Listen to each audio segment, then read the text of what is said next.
The star power on this stage in France, with all of the fireworks and frenzy, is a woman positioning to become the country's next president. 48-year-old Marine Le Pen is drawing these boisterous crowds, not just by speaking, but equally by listening. The brightness of the France all over the world is shut down, all over the world. In a nation where many are desperately clinging to a fleeting French way of life, a society of sidewalk cafes and romantic nostalgia, Le Pen and the National Front are making nationalism the primary goal. What's your comment on the latest that we know about possible viewing of information by Susan Rice under President Obama? I'm going to ask the people who did the collection. Did Susan Rice ever request of you or your organization the unmasking of somebody caught up in incidental collection, particularly a Trump person? If she did, then I want her to come in and say why she requested that and what she did with it. 9 out of 10 times, the IRS seized money that Americans had obtained legally. The IRS was basically trolling through people's bank statements. Rather than going to the person and saying, hey, you know what's going on here? Is there some sort of explanation? Instead, they would just seize the entire bank account, and then they would hold it.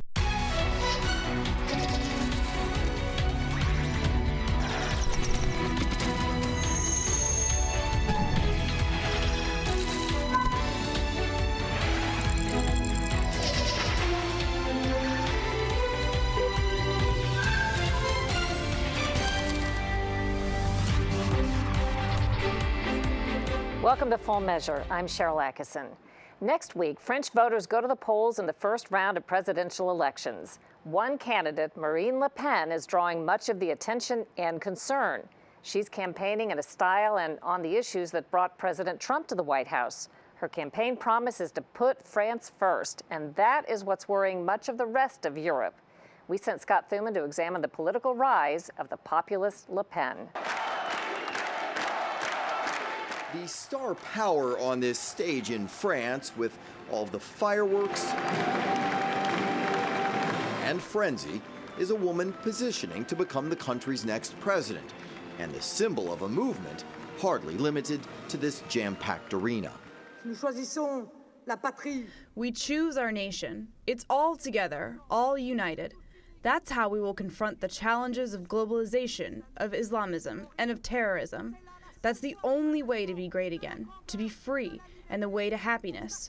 So my friends, faced with a fundamental choice, the only useful vote is the vote that leads to concrete change. 48-year-old Marine Le Pen is drawing these boisterous crowds, not just by speaking, but equally by listening. Her supporters, often chanting a loosely translated, "This is our home," feel they've been forgotten by the current body politic, and it is Le Pen who is fueling enthusiasm for the first time in a long time. Do you think the French have been losing their culture? You've been losing that, and you're trying to regain it, is what you're saying? The brightness of the France all over the world is shut down, all over the world.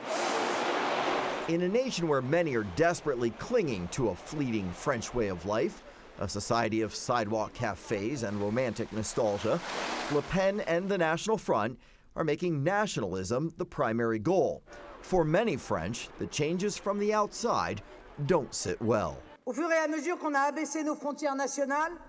We destroyed national borders. Now we are forced to build new ones inside our country. You, ladies and gentlemen, as individuals, have experienced it, because now you need fences around your homes. Armored doors, keys, passwords, alarm systems.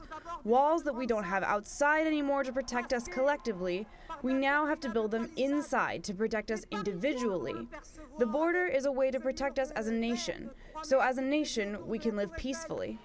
This populist movement may sound familiar to many Americans. Though Le Pen's preferences go beyond closing borders, she'd like to see any outward religious expressions outlawed. from burqas to yarmulkes, and is pushing for France's own version of something seen recently in Great Britain. If she were to become president, if she wins, what is the first thing you would want her to do? Frexit. Brexit. Frexit. The French version of Brexit. Get out. First, because all the other candidates says we had to make French great again, like Trump, and here we are fighting for our job, you know. Getting out would mean a withdrawal from the 28-member European Union to gain independence when it comes to currency, trade, and border control. It could also threaten the future of the EU. Marine Le Pen paints a pretty dark picture of the future sometimes, doesn't she? Well, that's her idea. If you play on the fears of voters, the idea is we are the only party that offers the protection. She has framed globalization as a triple threat. It's an economic threat. Look, they are going to steal your job, all these immigrants. It's a cultural threat. They're a threat for our values, our French culture and identity. And it's a political threat. The decisions now are not taken by the national government. It's the end of the sovereign nation state. So that's how she paints the future. And what she says is, but if you vote for us, that will stop. We are going to close the borders and we'll go back to the golden age, as France was before. Nona Meyer has been studying Le Pen and her surging National Front political party for years. She says for many voters, it has become a last resort. She's seen as a real hero by many, isn't she? Depends what you call a hero, but at least she, in a world where there's distrust in the political class, she's maybe the last one to say, we can do it. She promises something. She said, look, you've tried the right, you've tried the left, they've governed together, and they failed. Why don't you try us? But getting to the big stage and a lead in early polls hasn't been easy. The NF's success meant Le Pen would kick out the party's founder, who also happens to be her father, Jean-Marie Le Pen. The two no longer speak. She is more aligned with her niece, the also highly polarizing politician Marion Marchal Le Pen, who we interviewed last year in Paris. I would remind you that France is Europe's leading exporter of ISIS soldiers, which underlines a malaise. Don't bury your head in the sand. The areas with the higher immigration rates are the areas with the strongest insecurities. This immigration policy has failed. The recent spate of terror attacks in Paris and across Europe, and the sometimes chaotic environment brought by an influx of refugees, has created a perfect storm from which Le Pen strikes a chord with the fed-up French voters.